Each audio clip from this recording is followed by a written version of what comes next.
So we're gonna be starting in a moment, but let's give it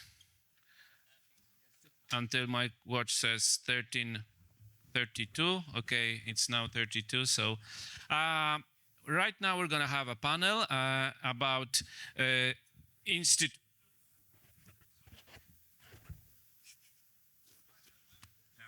institutions and adoption, and are we losing freedom, or is it really, really good that institutions are joining the Web3 communities? And today we have with us CryptoPaul from Uniqly, we have Przemek Kowalczyk from Ramp Network, we have Iwo Piętak from developers, we have MF, Web3Privacy Now activist, I would say, and your host will be Monika, our very own and very best mother of dragons.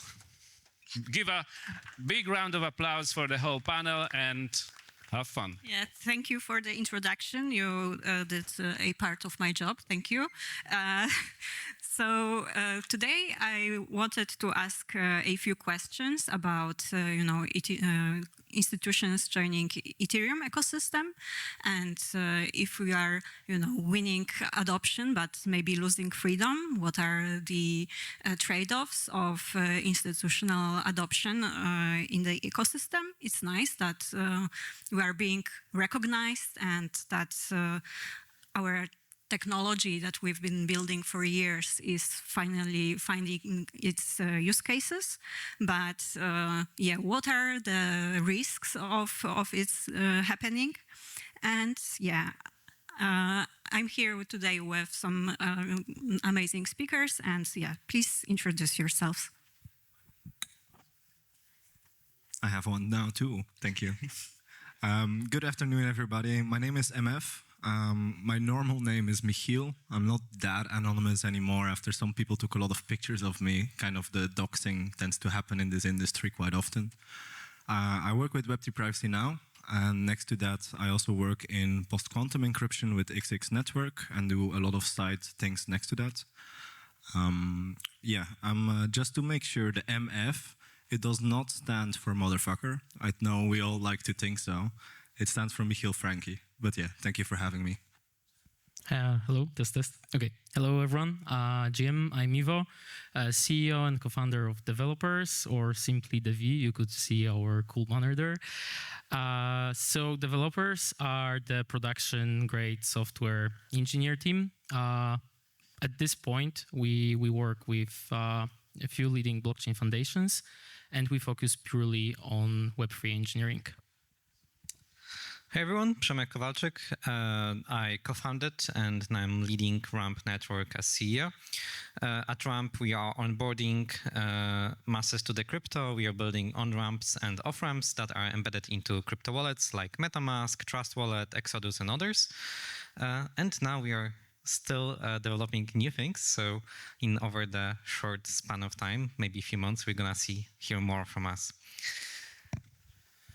Yeah, and hi everyone, I'm CryptoPaul. I'm a developer at Uniqly.io. I'm an Ethereum enthusiast, privacy enthusiast, and I also run my Ethereum node at home as a hobby. So yeah. Yes, we had last-minute change of a panelist, and Chris asked me to apologize his fans, but I think Paul will do a great job. He will. So the first question. Ethereum grew out of the cypherpunk vision, and what do you think? How much this ethos matters right now? Przemek. Oh, me. Interesting. So I think first we need to understand where we are in time, and I think it's a very special moment. Like I feel like it's still, we are not fully recognizing it in the ecosystem, but crypto finally is getting adopted, like on the market. We have the crypto products that are serving normal people and businesses around the world. It's no longer just about the speculation. It's not just about the investment. We are on the brink of the new era. And we need to recognize it. And this is a very special moment in time, and the things are going to be different from now on. This is finally the moment that we all hoped for to exist at some point. But you ask about the ethos and ask about the, how this is important today. And I feel like this is especially important today, so we don't lose the ideas, the values that are coming behind the crypto and about the blockchains today, because we are in this times when we may actually want to go even faster and go to the faster adoption and to spread it even quicker and potentially do some trade-offs. And I think remembering why we are doing it and why this is important in the just besides the, I don't know, speed of transaction on the global scale of money movement, but actually thinking what are the values about the privacy, about the trustlessness, about the permissionless aspect of crypto, about actually owning your money. I think remembering today and making sure that when we build new products for this new group of users, we need to remember what are those values. And I think this is not just that those, like if you're building with those values, you are doing the trade-off. So it's not like you're gonna to lose some users, but actually, if you do it right, if you put those values and market those values right, you can actually hope for more users in the long term. Yeah, but does the ethos matter? Like, we are getting this adoption and we are really proud of it, but maybe we don't need our ethos anymore. Like, Iwo, maybe you would like to add something to this? Yeah, sure. Yeah, I think let's maybe start with short question. Who is here from institutions? Okay. Yeah, we are here still, which makes me super proud. Yeah, I think like the Ethereum soul is what many people will say. It's like programmable money. Some of them will say it's the biggest financial settlement layer right now in the world. I think what I like, what Vitalik mentioned, is this credible neutrality. So, and we get back to values here. So it means you can be and use the network without like that the network itself. Ethereum doesn't matter who you are, and that's the most important part of it. So it doesn't matter whether you are from what country you are, whether this country issue you passport, whether there is some compliance in your region, or whether you are poor or very rich. It doesn't matter. And what's the biggest value of Ethereum is that it's entirely, like, it runs all the time, right? So, and there is this, what we care mostly is the sovereignty, where you actually, you can use the network in a way that you trust the algorithm. You don't need to trust the institution, the people. So if that would change, I think we are done. But there is nothing currently that will give us the reason to think like that. Yeah. So Iwo mentioned Ethereum being a settlement layer, and I'm wondering, do you think that Ethereum will be just a settlement layer, or individuals will still be using Ethereum because it's secure and resilient? What do you think, MF? I think there's a very big difference looking at the purely technological approach of what we work with. We have a consensus layer, we have a settlement aspect of this. Obviously, we can move money from A to B, and in one way, a transaction base like Swift can also do that. But what really differentiates, in my opinion, there outside of just the peer-to-peer based settlement in this sense is that it's uncensored. It's like censorship resistant. You cannot stop me necessarily from sending ETH to whoever I want. we've built systems now that can limit this. For example, if I use USDC, people can freeze this. If I use Tornado Cash, people can put me on a blacklist and restrict my behavior on chain. Nonetheless, that does not stop me from using Tornado Cash. That does not stop me from building my own mixnet or my own tools that can implement this kind of a behavior. What does change is with who I can interact with.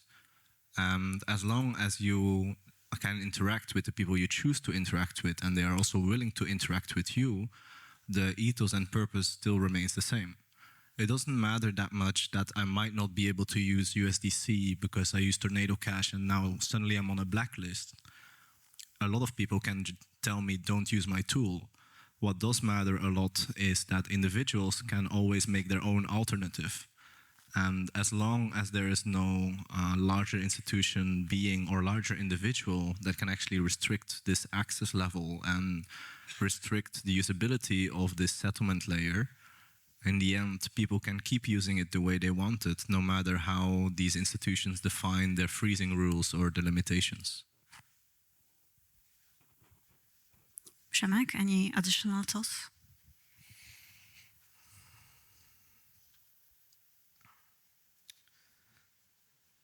I think there is, it's exactly as you said, MF. You have the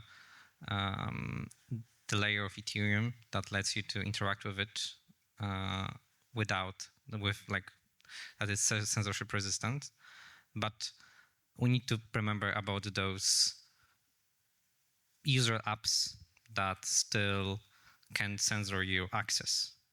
And I think when we're thinking holistically about the ecosystem, it's not just about the settlement layer, but also it's about those applications. And if we are thinking about how to add the most goodness to the world, we need to remember that people are not going to be always using the settlement layer, but they're going to interacting first from the application layer. And it's not just about having the ethos in how we're building Ethereum, and I think this is important for this layer to be censorship resistant, and for the validators to not know what's happening, for example, in the blocks, and just add them to the chain. But also, this is important at the application layer because today users are interacting through the applications, and many applications are gonna still have network effects within those applications. So prohibiting access to some of those applications is gonna meaningfully hurt their access to those applications. Yes. Thank you. Just to add to that, I think it's also important to remember that this level of censorship resistant is not always applicable to the standard user. The average user does not involve themselves in the kind of a behavior that might get them censored on a general base. These applications, let's say for example Uniswap, that allows people to swap and behave with each other, most users will use the application front end, and if people really need to use these liquidity pools, they can always interact with the network themselves. Does it create an extra barrier for people to be able to interact with this network and creates that more friction for a general, if everybody would do this? Definitely. But that does not necessarily decrease the resilience of the network, because if people really need to, if they really want to, the way is still there. And as long as that way does not necessarily get censored, the applications can create their own rules. And my house, my rules is a very fair concept, but it also does not mean because it's my house that there's no certain foundational laws that can restrict the behavior inside that house. And of course, the application layer is now the hot topic on how we behave with the settlement layer of this infrastructural behemoth. Because let's be honest, it's not always easy to just immediately deal with contracts, and the average person doesn't even want to deal with a contract, or they shouldn't even know they need to deal with a contract. Nonetheless, as long as we can promise and keep allowing the average person to have a path to utilize this infrastructural behemoth on which the application is built upon, in the end, the only thing we are restricting is the easiness and the UX UI systems which is something that is quite surface level. Can I add to that? Yeah, the one thing, because we always look at, okay, how much ETFs are coming in, etc.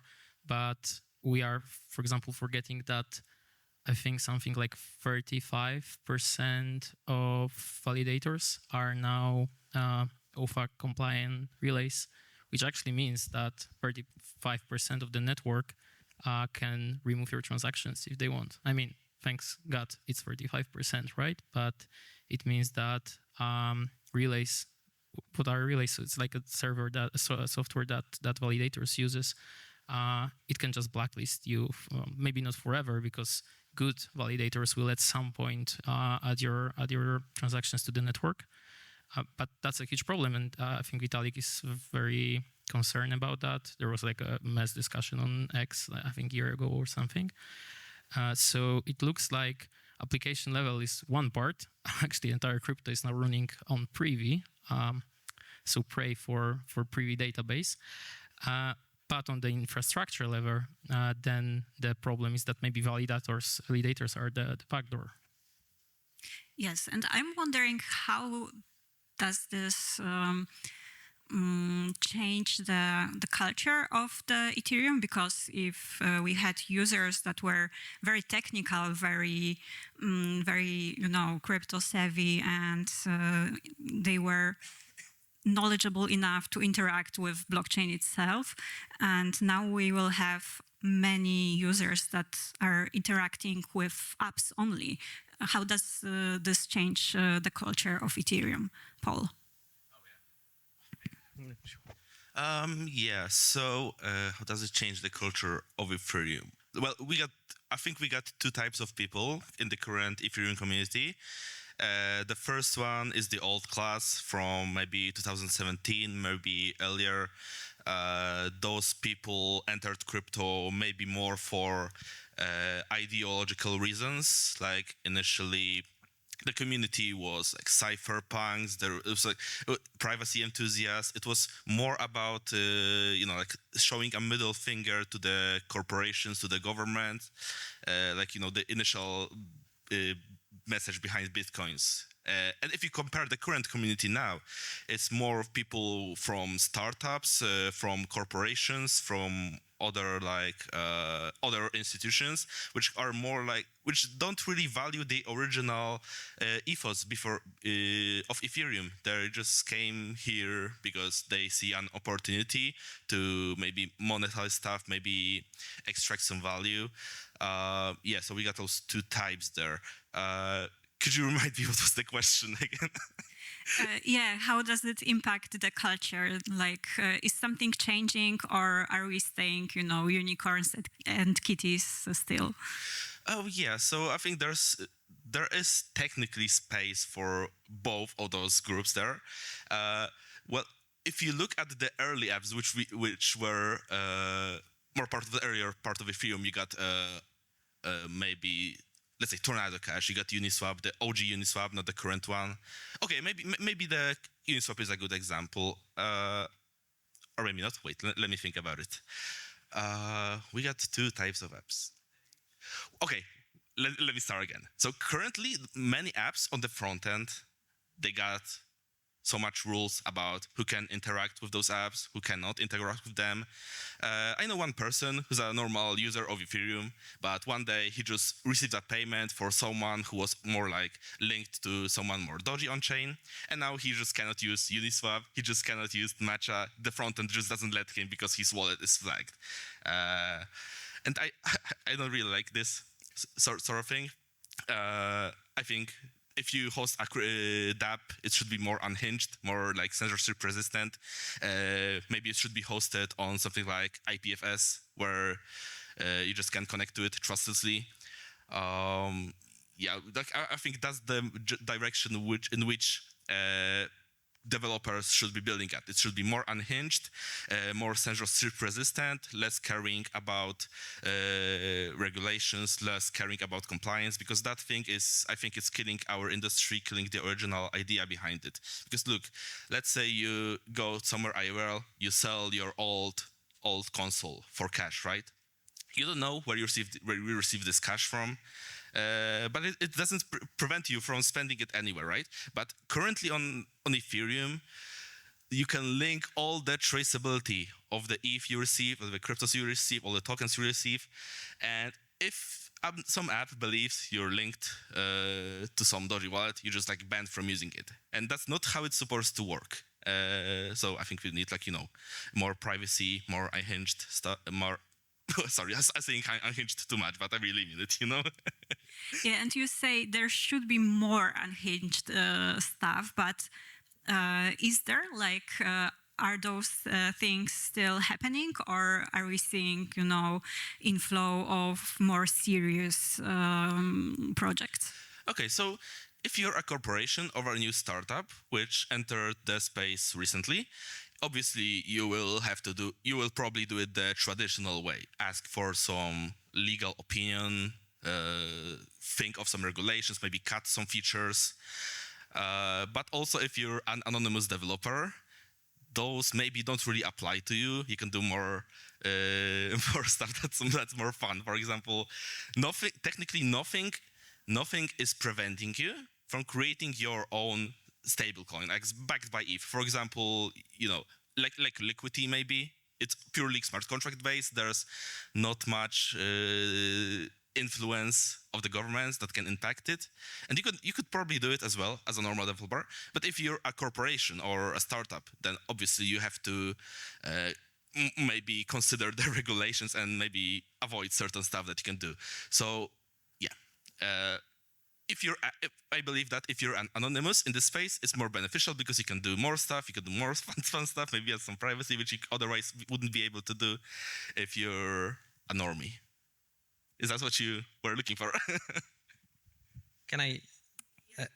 Yeah. So I wanted to ask you. So you say to be more unhinged, more careless in the terms of the abiding to the regulations, and I'm curious about what's the real-world solution for this, because the actions that you're taking as a business and as an individual within this business have consequences, real-world consequences. You can, if you are not abiding to the laws, then you can be jailed.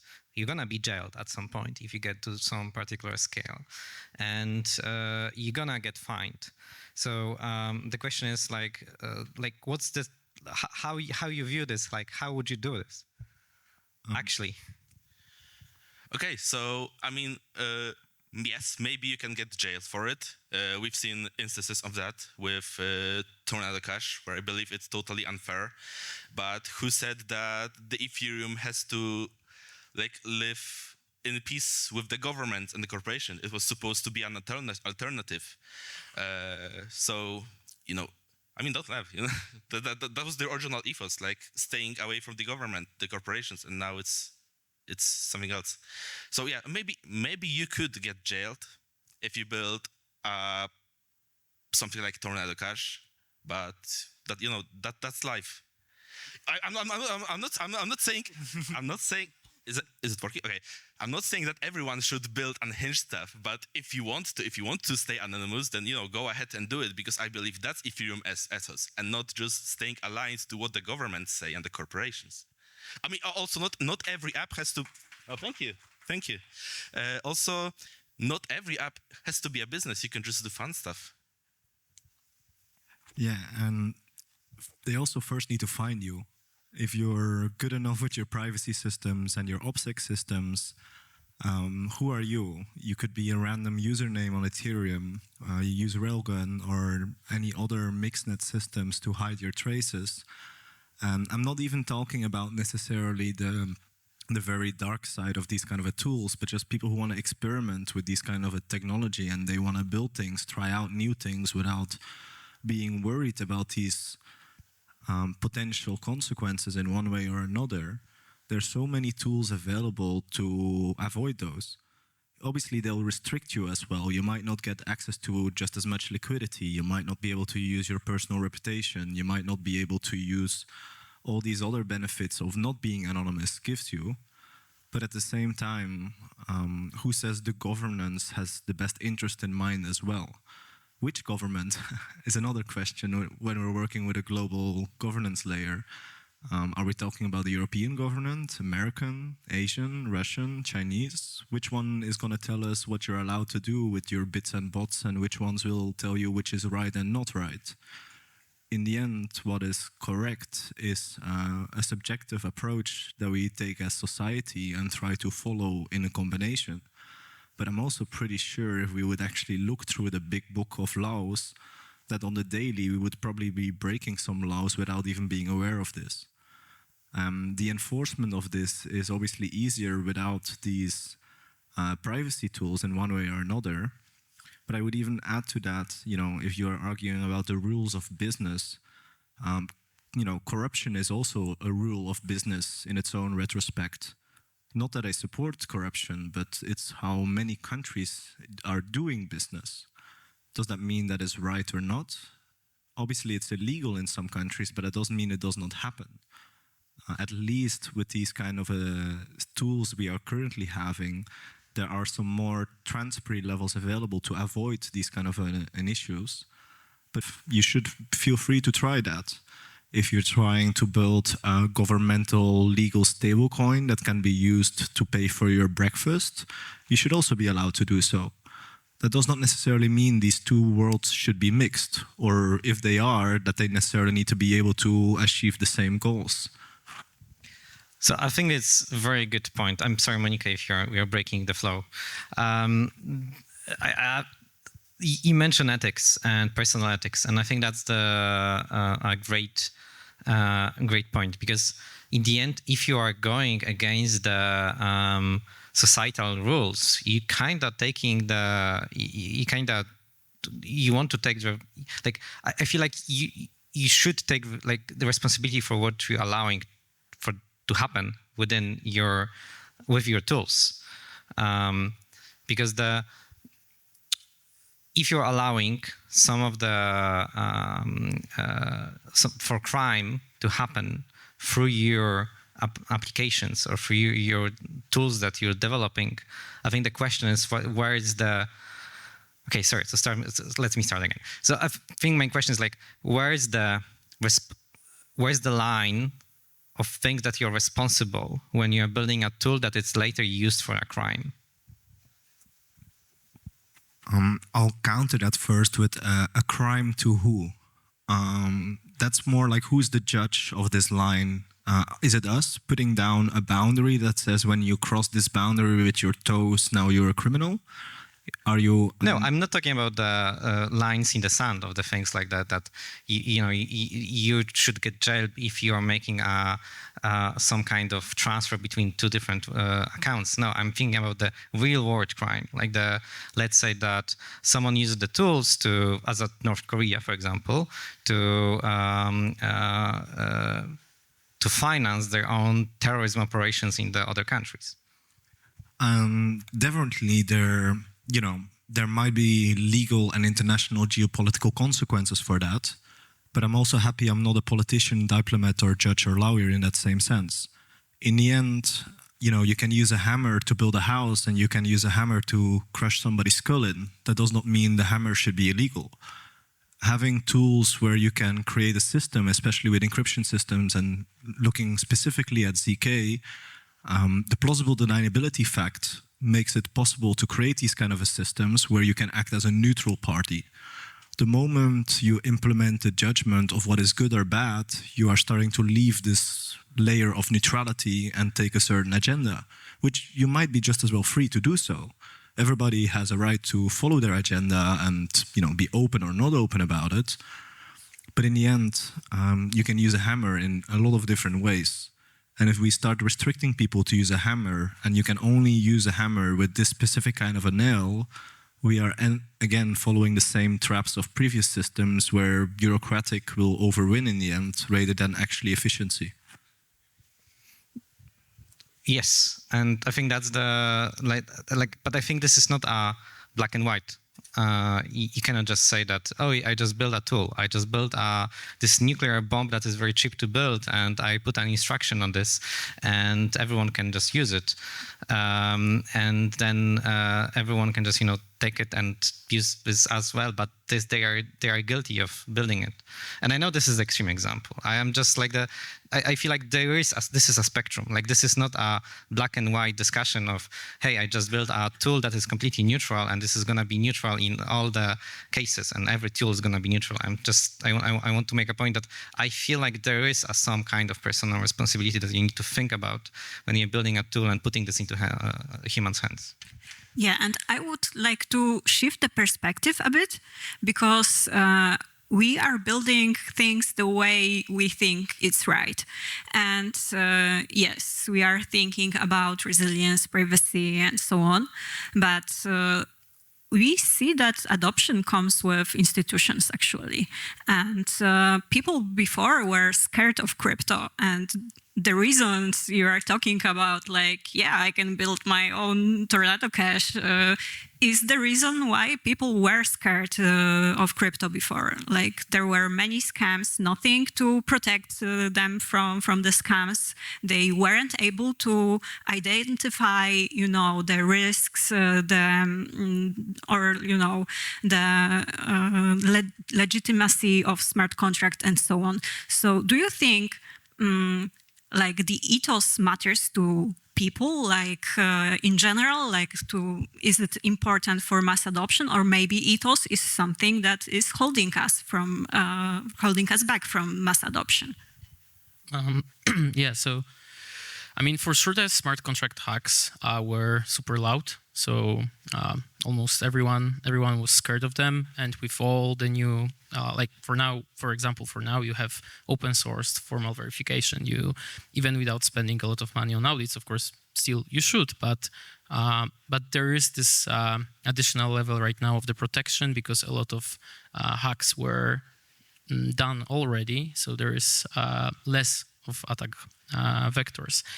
The problem with, I mean, not with your question, but with who we talk about right now, because the new people that are coming through the ETFs mostly right now. So what I'm afraid is like they hear Ethereum, but what they understand is like a price exposure. So they don't care about this ethos. I don't believe they do the research. They are like interested how the wallets works. They don't care. And what I feel right now is that if the price drops, and of course it will at some point up and down, we all know it somehow, is that they will hate Ethereum and hate this ethos. So when the institutions will start trying to block us as the Web3 society, no one will be trying even to defend us, because in their memory, Ethereum is bad, Web3 is bad, because they just saw the numbers. So what I was thinking is like the big companies, Web3 companies, we are all customers of, should less spend time on a budget on marketing new features, new products, but rather try to reach the people that are joining the next wave of people through the ETFs or through the Bloomberg posts, and educate about this ethos. And without this, I think in 3-4 years, we will have way bigger problem than right now, because someone will destroy it somehow. Yeah, so maybe there's also a question if we as, the community behind Ethereum, can we protect like the future of Ethereum? Like, how can we impact the products that are built by institutions right now can still be like built within the Ethereum ethos? Maybe Paul. Okay, yeah, so there are quite a few things you can do to protect the ethos. Well, the general idea that I have is to just, wherever you can, you should promote the idea of censorship resistance, because that's the most base part without which nothing works. Now you can go to Ethereum research forums, Ethereum magicians, look at the fossil debate, the forced inclusion lists. Well, there's like some discussion about if we should make validators if you can force validators to include certain transactions, even if someone doesn't feel like it. Well, personally, I think we should do something like this, because otherwise we see a growing trend of validators censoring we see OFAC compliant validators, which is not good. Also, you got some mining pools which are based in the US and they're kind of forced by governments to censor stuff. And while I'm at it, you should also consider running your own validators. You can do it with 8. I think now you can do it even with 4 ETH via Rocket Pool. You could run a full node, the gold standard, 32 ETH. And if you're doing this, you're adding one brick to this ecosystem, you process all the transactions, you can help the censorship resistance to Ethereum and give less of the space to it to centralized mining pools. So I really encourage you to do that, to either stay active, maybe in the research community to promote censorship resistance and to stake ETH at home. Not through exchanges, not through centralized pools, but if you can, just do it yourself via your own hardware. That's the most probably cypherpunk way you can use Ethereum. Yeah, I definitely completely agree with that. Run your own nodes, run your own hardware. It's not as easy necessarily to start with, but there's so many tutorials and guides online that you can get started with it. Find 4 friends who are willing to trust you with 3,000, 4,000 euros now, and you have one going on. And you get a return on your investment as well. So even though it might just be more inflation resistant, it definitely adds to it as well. I would also want to add next to that it's incredibly important to not forget that it's not always about fancy cocktails on fancy rooftop bars in this world. It's not always about going to the beaches and the yacht to talk about our protocol and sharing what we're doing. There's a lot of people who are curious and want to learn about this, but they might not be able to get to these places. I like to sometimes make a point, like look at the fancy conference halls we are in right now. We're getting nice coffee, nice lights, nice environments, and it's very professional and very nice. But don't let this stop you from getting a bar to consent to talk about why you care about these systems. Share a pizza with a bunch of friends and try to teach them about the principles of the network itself. Obviously, if they're willing, let's not try to just shill everything we do to everybody. We've tried that, doesn't work. But in the end, the educational aspect of what we do and why we do it, especially if people are investing in Ethereum through ETFs, because in the end, liquidity does not necessarily mean users. If people start entering and being more and more curious on how the system works and why this became so big, it's a perfect opportunity to also share these initial cypherpunk values. Now, these cypherpunk values might not necessarily be coherent to what they think this is about. Having a financial system that you have programmable money does not sound necessarily very cypherpunk to certain people, but in the root causes, the ability to create whatever you want without necessarily needing permission from somebody, that should never go away, and I don't think that will ever go away. It's a very big pull for people to just do things, just want to learn on themselves if needed, not needing to ask for a license permission, not needing to ask for, oh, can I use this server? They're there. Find a way to use the gas, find a way to apply your knowledge, and nobody will try to stop you.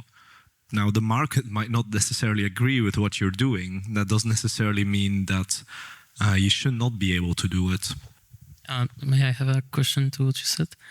So first of all, small applause for what you mentioned, because I think it's super important. We are forgetting why we are here. Sometimes because of greediness, sometimes maybe we're exhausted. But wanted to ask you how to win then with the human attention, with the Xbots trying to all the time invite us for a new token sales, and now you have like a tiny space to communicate to people your values, and it's super hard because I would say 99% of the feed, especially for the people that are just joining crypto because they are targeted immediately, are the ones that won't give you the ethos. They will give you the first action, maybe the second. I think it doesn't start on Twitter. We're already entering an echo chamber the moment we're thinking about people who are already on Twitter. If they already are engaging with, let's say, blockchain or crypto media on Twitter, they already are somehow interested, involved, and, let's say, curious enough to interact. most people are passive. Most people don't interact with things. They lurk, they read, they try to understand. I'm more aiming at, what about these people right here outside that are on the street? Do they even know about Ethereum? Do they even know what we mean with censorship resistance? For sure not. And I think that's a way bigger opportunity for reach than trying to convert the people on Twitter and trying to get them specifically caring about what you do. For me, the efforts that we're, at least with the collectives I'm involved with, are trying to perceive is less about trying to change people their opinion about crypto or, all of this world we move in, more to get them to at least be curious about it and make their own opinion if they want to get involved or not. So it means that it's way better to put your energy and go to the meetups, the ones you can see in your city, and invite the friends versus trying to manage the narrative on the web, right? Yeah, and in the end, the web is also incredibly important. I might be a little bit biased because I'm slowly getting very annoyed with social media in general. But it's real interactions with people over a coffee, over a drink, over whatever you're doing that will actually make them think about things. There's so much noise in this digital environment we try to convince people of. People will just filter it out like another advertisement. People will start looking at crypto Twitter, see all the memes, the jokes, the money, the parties, the pictures, the happy people, and we're just turning into another influencer world. The real world where people are actually being able to use these tools is just happening right here, right now, or where you live, or where you're traveling to, or you meet a nice person on the train and they're curious what you're doing. They don't necessarily need to buy your token. They might want to if they are curious. I'm not denying that you can't try to work your business. But in the end, it's all about getting people to get curious, getting people to understand that it's more than just another money machine. I see myself more as a, conscious capitalism. I'm not against money in general or people to earn money. But if it's just about purely another money machine, we're doing way worse than a lot of other systems. And agree. Yeah, less Lambo, more shared knowledge. Yeah, and if you can earn your Lambo through, let's say, your own values and you respect all these cypherpunk values, I don't care you get your Lambo, get it. It's fine too. Why should somebody stop you working really hard to get what you want? So, to present a bit of maybe different lens on this, I think buying crypto via ETFs, it's still the same use case that we've been for the last 7 years or 10 years. It's still about being rich very quickly, and I'm more interested into the actual usage. For example, using stablecoins in the developing country that are USD based to avoid the local inflation and the local pure monetary and financial policies, and avoid those kind of governments behaviors that make everyday people poorer on daily basis. Because if we're still discussing the ETFs, it's about how to make money. Like when you have money, then you can make more money. But for me, the question is how to actually put crypto to use in actual human interactions on a daily basis. And I think there are places on Earth that this can be possible. And I think that majority of people, they don't have comfort of being able to have philosophical debates about what's good for the society. They think about what's the good for them in the current moment. And I believe that if we actually want to see crypto adopted, we need to build tools, products that actually uphold those crypto values, but also deliver value to the end user. And just to give an example, like if you believe that the self-custody is important, build a wallet that is useful for the everyday user and that lets them hold their crypto on their own wallet. And that would, for me, is the solution for the mass adoption and the mass recognition of the values. Like you need to make those values to actually work for people. Yeah, so we'll be slowly wrapping up, but I wanted to ask exactly this question as the last question. Like, what do you see we could do to win people buying ETFs to come to Ethereum? How can we win adoption without losing freedom? And yeah. I still have a hard time personally to see people who are buying ETFs as direct people who want to behave with the network. You cannot spend an ETF on your gas fees. It's a very plain result of having the ETF. But let's assume that these people get more interested outside of purely the financial incentive of the ETF or being involved with the network. I'm not even sure the right answer is exactly to make them aware of these values. A lot of people here, and myself included, we have a lot of values we follow in our daily life that we might not consciously be aware of.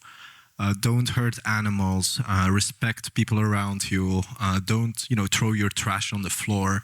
These are all values in one way or another that we grew up and accepted as a real thing simply because we live in a society.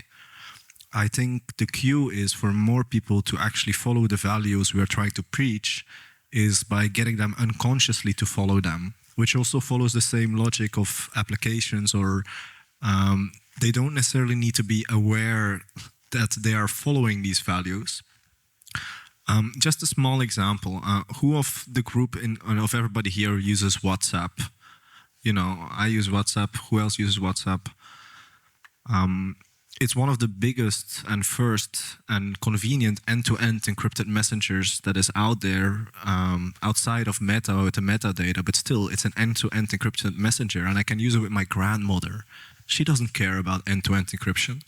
But in the end, we have billions of people using an end-to-end encrypted system, which then raises the bar for institutions and politicians to avoid banning these end-to-end encrypted systems.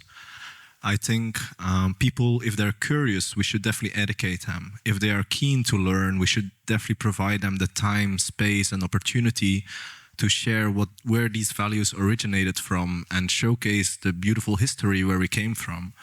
But I think the largest adoption is going to happen through unconscious adoption of these values of people, where they fall into them and fall into the habit of following them, not because somebody tells them why, more because it just makes sense to do so. Yeah, I think I hardly agree with what Przemek said. It's like when you want to build something, let's make this first thought about why you are building this, so let your ethos be represented in your product, service, whatever you want to do. Don't think immediately how to earn money, how to conquer others, how to dominate. No, think what I have, what values I have, how I want to move them. And then when you think like that, then you can connect the dots like, okay, people are joining through the ETFs, so how to invite them to my product, because if they will interact with them, somehow they will get this value through it. Yeah, and I would also like to hear an answer from Paul. Okay. How could you say the question again, because Yes. How can we invite people buying ETFs to join our unhinged product? Oh yeah, okay, got it. I think it's maybe I don't think we really have to do that. I think it's a completely different target. It's boomers who maybe want to take advantage of their tax efficient accounts, like the ISA in the UK or like Roth IRA in the US, I believe that's what it's called. And they just want some exposure to crypto, and they don't necessarily care about the values. And if they were presented with what that means, etc., they wouldn't really care. They just want exposure to crypto, maybe as some smaller part of their portfolio. For example, if you invest in, let's say you invest in some stock, like maybe Apple, Tesla, you just, Apple does some tech, Tesla makes cars, rocket, space, Elon Musk, all that stuff. But you don't really study those companies really briefly. Those are just part of your general stock portfolio. So I believe those the people that buy ETFs are not really the same target as cypherpunks. So I don't really see a lot of sense of convincing them about our values because they wouldn't really care anyway, I believe. Any last? Yeah, I'm aligned with that. You know, it's not because somebody buys it, they like it. And especially with an ETF where they're buying not even the thing itself, but even just getting exposure to whatever that thing is. Yeah, people care where they care. If they care about investments and monies, this might be a very good introduction of what crypto is. It's regulated, it's accessible. There's a whole KYC process very likely to get access to these. But at the same time, it's important that we have, once somebody does want to learn more, that we're there for them to showcase what's more behind that. And I think as a world and industry, we are pushing towards that and allowing for that in all different kind of ways, from digital to physical. And as long as we keep doing that, I don't think it's that easily over either. One sentence. So time's up, but one sentence from me. So I have no clue about ETFs, but for me, we should use crypto and blockchains for what they were originally created, and the Bitcoin was designed as a money movement network, as a payments network, and now we have the opportunity of making this reality with this new wave of adoption around the stablecoin cross-border payments and money movements. And I think it's one of those waves that really should pay attention to. Yes, thank you very much for an amazing discussion. Do we have time for the questions from the public, or? Yeah, we do. We do have time for questions. Any questions from the public? Oh, there. Okay.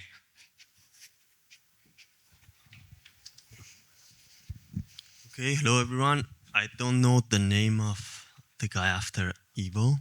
Przemek? No, Przemek, yes. The thing that you brought about, like the money in North Korea is the bad money. It comes from like a wrong definition of the good and bad, that like the Western money is the good money and the money that goes to the North Korea is the bad money. But nobody can like really control the money that passes through the USA, which is a really like a, what can I say? The same terrorist machine as North Korea. They killed more people in Middle East. So the idea is that like that we have a centralized governance like USA or Western definition of the good. But the whole ethos is about having a decentralized network that is mature enough that can decide which money should be filtered and which money not. Not having a centralized way to filter the money. So it's not a question. I wanted to bring this, that like, that's a fallacy here, in my opinion. Okay, thank you. Should I answer? I don't know if you can, if you want. I mean, okay. I'm gonna try to maybe put this into how I feel about it. So for me, in general, the Western democracy versus North Korea is not the same. North Korea is directly against the libertarian spirit of giving people freedom. And if we imagine that living under a dictatorial regime in the work camp is the same, I would I'm not agreeing with it. Like for me, this is different, and that's why I think I'm making myself at a moral judgment, and I think this is not the direction that we should go. And I think you said so, like, but I didn't completely understand that. But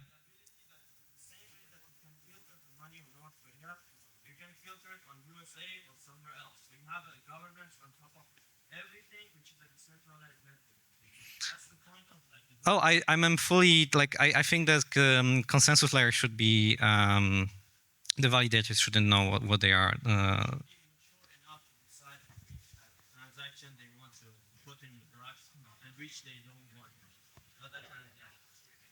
Yeah, exactly. censor them this way, is like because the network is not mature enough. Okay, I think what we're saying is that we shouldn't.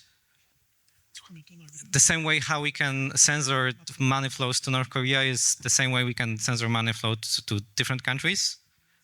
And I also agree that this is a very risky exception because this opens the door to more exceptions. Okay, we do have time for one more question, maybe. Or oh yeah. Yeah, it's I think the same logic following here with implementing backdoors. Who do you trust to upkeep this logic? And I'm not in a space, let's say, to actually answer this question necessarily on a diplomatic level of who's good, who's bad. I obviously have personal opinions, right? That's putting these aside now from this discussion. Our personal opinions on political good and bad should not affect the foundational level of a global settlement layer. If it does do that, it's time again for the politicians to play, and I think we all want to avoid that. So one last short question, if anyone's in the audience wants to ask something.